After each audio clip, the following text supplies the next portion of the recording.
Bismillahirrahmanirrahim. Alhamdulillahirabbil alamin.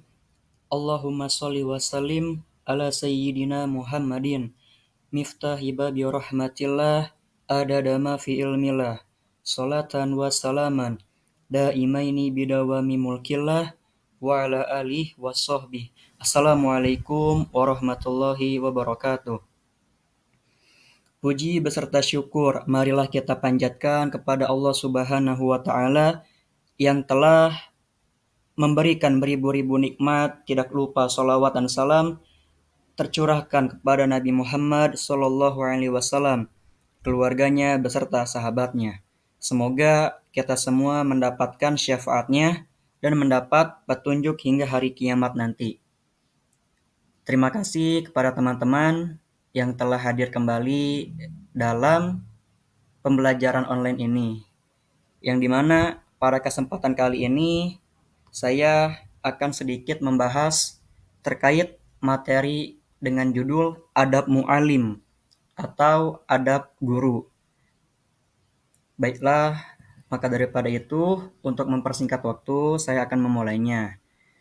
Mu'alim atau guru adalah orang yang menunjukkan murid pada apa yang menjadikan kesempurnaan ilmu-ilmu dan pengetahuannya, sehingga guru harus mensyaratkan dirinya untuk menjadi orang yang memiliki sifat-sifat yang terpuji, karena sesungguhnya ruh murid lemah dinisbatkan atau dibandingkan dengan ruhnya. Tatkala guru memiliki sifat-sifat yang sempurna, maka murid juga akan menyesuaikan diri seperti itu. Nah, pada saat itulah seorang guru harus menjadi orang yang bertakwa, tawaddu atau rendah hati, lemah lembut, agar hati murid condong kepadanya sehingga murid-murid dapat mengambil faidah darinya. Guru juga harus menjadi orang yang sangat sabar dan wakor atau tenang dan santai agar murid mampu mengikutinya. Seorang guru harus menjadi orang yang bertakwa, tawadu, lemah lembut, sabar, dan wakor. Yang pertama itu ada bertakwa, yang dimana bertakwa adalah melakukan perintah-perintah Allah yang maha tinggi dan maha besar, serta menjauhi larangan-larangannya secara tersembunyi dan terang-terangan. Maka takwa tidak sempurna kecuali dengan menjauhi semua keburukan dan berhias dengan setiap keutamaan. Maka takwa adalah jalan yang siapa yang menapakinya, maka ia akan mendapat petunjuk. Karena orang yang memiliki takwa diagungkan oleh orang-orang kecil dan ditakuti oleh orang-orang besar.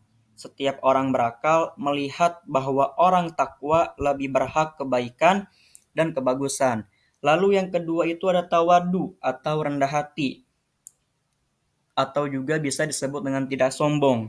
Pengertian yang lebih dalam adalah kalau kita tidak melihat diri kita memiliki nilai lebih dibandingkan hamba Allah yang lainnya. Orang yang tawadu adalah orang yang menyadari bahwa semua kenikmatan yang didapatnya bersumber dari Allah Subhanahu wa taala.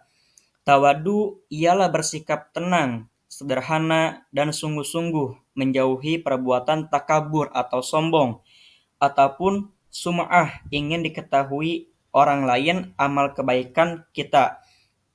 Tawadu juga merupakan salah satu bagian dari akhlak mulia. Jadi sudah selayaknya kita sebagai umat muslim bersikap tawadu.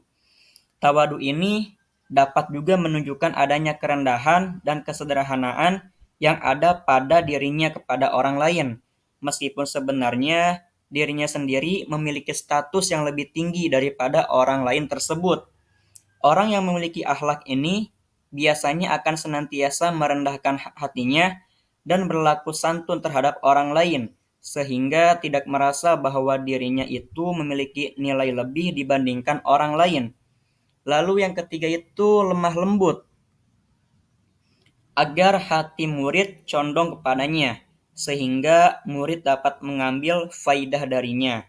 Sikap lemah lembut ini dapat dikatakan terhadap kelembutan dari apa yang dilakukan. Maka orang yang bertindak dengan sikap tersebut dapat berbuat hati terasa nyaman. Namun, yang perlu digarisbawahi adalah sifat-sifat serta sikap yang dimiliki setiap manusia sejatinya membuat hidup lebih berwarna. Nah, salah satunya adalah orang berhati lemah lembut. Salah satu orang yang mencerminkan sikap seperti itu adalah Nabi Muhammad SAW. Allah Subhanahu wa taala berfirman dalam Quran surat Al-Qalam ayat 4 yang dimana artinya yaitu dan sesungguhnya kamu benar-benar berbudi pekerti yang agung. Bersikap lemah lembut juga diperintahkan oleh Allah Subhanahu wa taala sebagaimana sabda yang disebutkan oleh Nabi Muhammad SAW, sesungguhnya Allah Maha Lembut dan menyukai kelembutan dalam segala urusan. Hadis riwayat Bukhari Muslim. Lalu yang keempat itu ada sabar dan wakor atau tenang dan santai agar murid mampu mengikutinya. Sabar yang berarti menahan, mencegah, atau tabah, sedangkan dari segi istilahnya, sabar adalah menahan diri dari sifat kegundahan dan rasa emosi. Kemudian, menahan lisan dari keluh kesah, serta menahan anggota tubuh dari perbuatan yang tidak terarah. Jadi, sabar di sini adalah suatu kekuatan, daya positif, yang mendorong jiwa untuk menunaikan suatu kewajiban.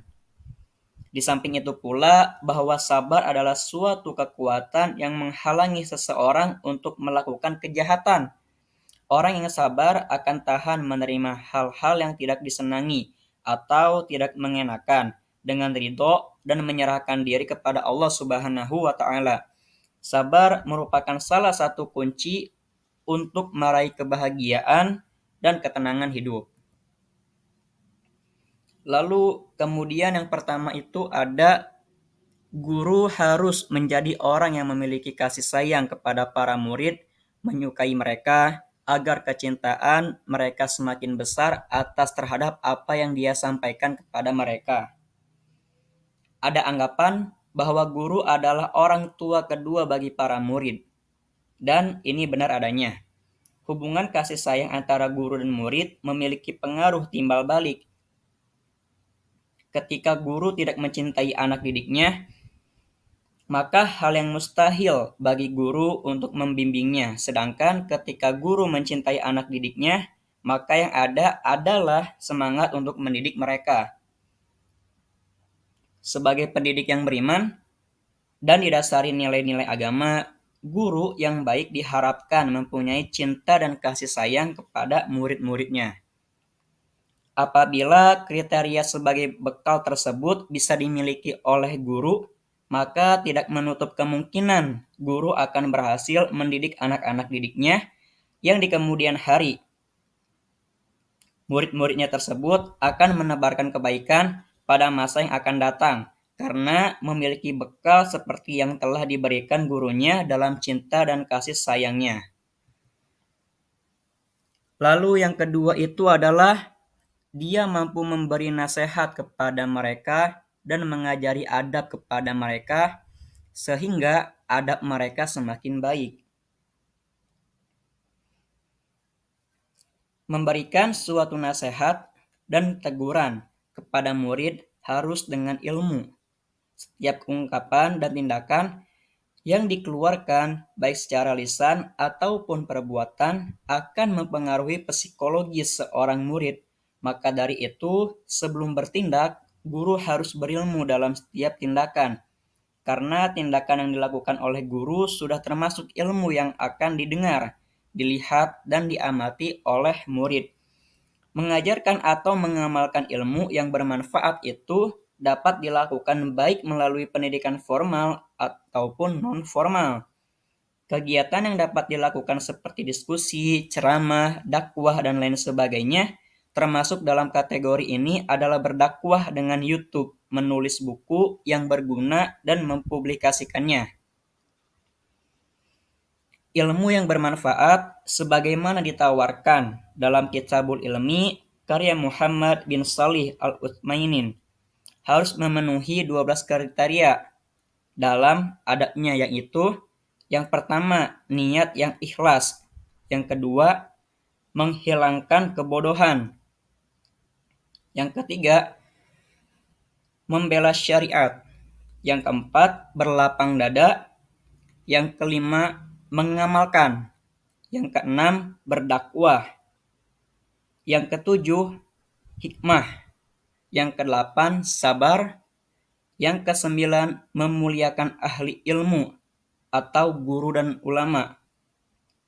Yang kesepuluh itu, berpegang teguh kepada Al-Quran dan hadis. Yang kesebelas, meneliti dan keuletan.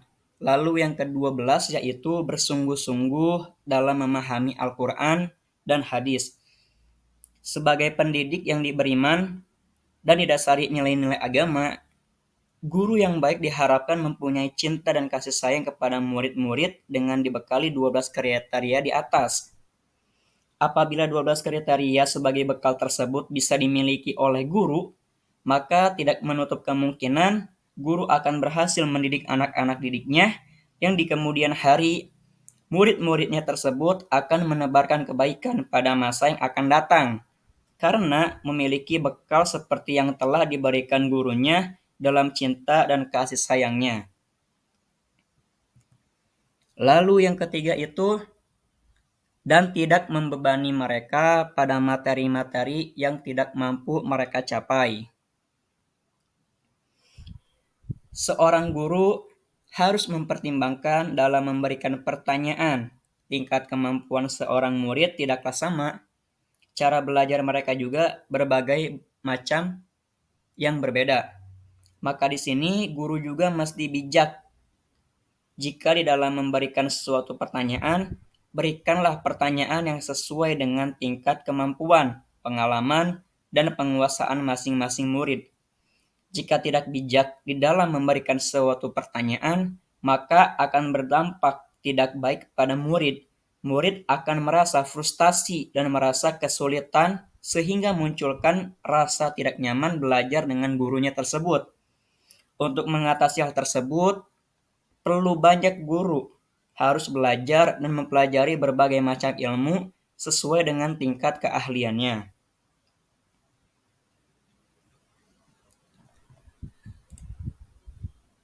Demikianlah beberapa hal yang dapat saya sampaikan.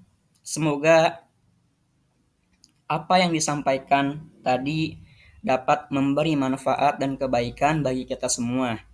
Tentunya kesempurnaan hanya milik Allah semata. Karena itu saya memohon maaf atas ucapan dan tindakan yang tidak mengenakan bagi para pendengar. Jika ada yang baik itu datang dari Allah, dan jika ada yang buruk itu datang dari diri saya pribadi. Mohon maaf atas khilafan tutur kata dan perbuatan. Semoga Allah membimbing kita menuju ke jalan yang benar. Wallahul muwaffiq ila aqwamit thoriq. Wassalamualaikum warahmatullahi wabarakatuh.